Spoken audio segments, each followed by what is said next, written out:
गांव में गावा थे। अब गांव में जनते आज जे गावत है कब मान लो शब्द ना आया मुँह से तू अपना हंसी मजाक होत रहा कौनो बात ना है ना।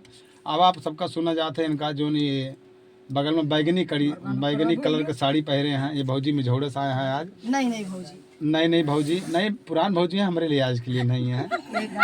और पुरान भौजी हैं, पुरान खिलाड़ी हैं, ऐसा कोनो बात नहीं है ना। तो 7 साल पहले इनका चैनल बना रहा लेकिन अब ये काम करती हैं।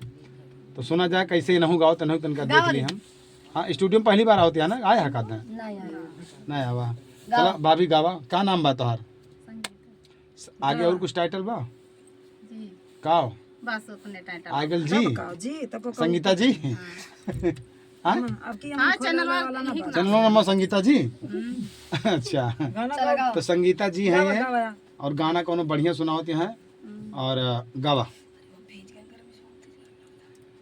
हमके बनला पनियार गोरिया सैंडल वाली, हमके बनला पनियार गोरिया सैंडल वाली, हमके बनला पनियार गोरिया सैंडल वाली, अपना बनला पनियार गोरिया सैंडल वाली,